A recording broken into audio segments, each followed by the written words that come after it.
മാത്യു കുഴൽനാടൻ സംസാരിക്കുന്നുണ്ടെന്ന് തോന്നുന്നു. കുഴൽനാടന്റെ വാക്കുകൾ നമുക്കൊന്ന് കേൾക്കാം. ഓക്കെ. CPM പോലൊരു പാർട്ടി, എന്റെ പാർട്ടിയിലെ എത്രയോ സഖാക്കന്മാരെ വെട്ടിക്കൊന്ന RSS സംഘപരിവാർ BJP-യോട് എന്തിനിത്ര വിധേയപ്പെടണം എന്ന് സാധാരണ സഖാക്കന്മാർ ആലോചിക്കുന്നുണ്ട്. ആർക്ക് വേണ്ടി ഈ പാർട്ടിയെ ഇതുപോലെ RSS-ന് അടിയറ വെക്കുന്നു? അതിന് കാരണമുണ്ട് സാർ. കാരണം പിണറായി വിജയൻ എന്ന് പറയുന്ന നിങ്ങളുടെ നേതാവിന്റെ, മുഖ്യമന്ത്രിയുടെ കുടുംബത്തിന്റെ തല നരേന്ദ്രമോദിയുടെ കക്ഷത്തിലായത് 31/1/2024 ഞാൻ പറയട്ടെ, 31/1/2024 മുഖ്യമന്ത്രിയുടെ മകൾക്കെതിരെയുള്ള കമ്പനിയുമായി ബന്ധപ്പെട്ട ഡീലിംഗ്സിൽ SFI അന്വേഷണം പ്രഖ്യാപിച്ചതിന് വേണ്ടിയാണെന്നറിയോ?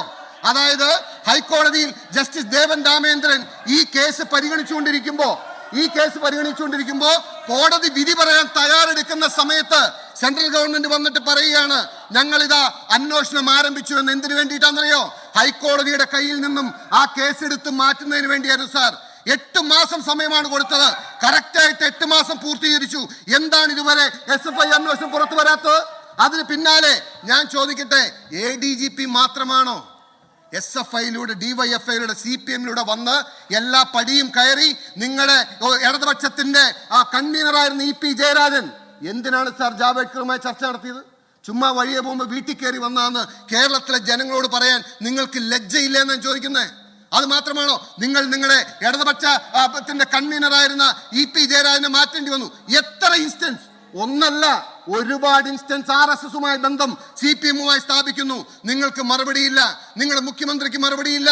നിങ്ങളുടെ ഘടകകക്ഷിയായ CPI നിരവധി വട്ടം ഇത് ആരോപിക്കുന്നു, ആക്ഷേപിക്കുന്നു, ഉയർത്തുന്നു, മറുപടിയില്ല. ഇത് കാണിക്കുന്നത് CPM-ഉം RSS-ഉമായിട്ടുള്ള ബന്ധം. ഇനിയിപ്പോ ഇവിടെ വായിച്ചില്ലേ സാർ?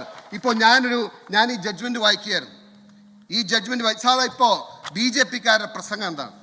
BJP-യുടെ പ്രസംഗം കേട്ട പൊതുയോഗത്തിൽ പ്രസംഗമില്ലേ?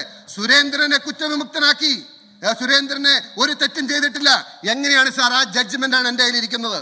ഈ പിണറായി വിജയൻ സർക്കാരിന്റെ ഈ ആഭ്യന്തര വകുപ്പിന്റെ ഔദാര്യത്തിലാണ് സാർ സുരേന്ദ്രൻ കുറ്റവിമുക്തനായത്. BJP-യുടെ RSS-ന്റെ ഈ ചെയിൻ ഓഫ് ഈവന്റ്സ് എന്തിനു വേണ്ടി? നിരവധി സഖാക്കന്മാരെ വെട്ടിക്കൊന്ന RSS-ന്റെയും സംഘപരിവാറിന്റെയും കീഴിൽ ഈ പാർട്ടി അടിയറ വെച്ച് ഈ പാർട്ടിയുടെ എല്ലാ ഇച്ഛാശക്തിയും ചോർത്തിക്കളഞ്ഞത് ഒരു കുടുംബത്തെ രക്ഷിക്കാൻ വേണ്ടിയിട്ടാണ് സാർ. ഈ SFI അന്വേഷണം പുറത്തു വരാൻ പോകുന്നില്ല. അതിന്റെ 8 മാസം കഴിഞ്ഞില്ലേ? നിങ്ങൾ ആരും എന്തേ അന്വേഷിക്കാത്ത, എന്തേ നടപടി വരാത്ത? ഈ 3 ഹൈക്കോടതികൾ തള്ളിക്കളഞ്ഞിട്ടും കേന്ദ്ര സർക്കാർ, ഞാൻ ചോദിക്കട്ടെ, ഈ ഡൽഹി ഭരിച്ചിരുന്ന അരവിന്ദ് കെജ്രിവാൾ എന്ന മുഖ്യമന്ത്രിയെ ജയിലിലിട്ട BJP സർക്കാരിന് ഈ എക്സാലോജിക്കുമായി ബന്ധപ്പെട്ട കേസ് പരിശോധിച്ചാൽ ചുറ്റുമുള്ള എവിഡൻസ് പ്രളയം പോലെ എവിഡൻസ് ആണ്. പ്രളയം പോലുള്ള എവിഡൻസ് ചുറ്റുമുള്ളപ്പോഴും കേന്ദ്ര സർക്കാർ ഇതെല്ലാം കാണിക്കുന്നത്. അതുകൊണ്ടാണ് ഞാൻ പറഞ്ഞത്, കേരളത്തിന്റെ പൊതുസമൂഹത്തിന് കൺകൂടിയ ലോകത്തെവിടെയായാലും ഏത് സമയത്തും 24 വാർത്തകളും ഓഗ്മെന്റഡ് റിയാലിറ്റി പാക്കേജുകളും എക്സ്പ്ലെയിനറുകളും വിശദമായി കാണാൻ ഞങ്ങളുടെ YouTube ചാനൽ നിങ്ങൾക്ക് സബ്സ്ക്രൈബ് ചെയ്യാം.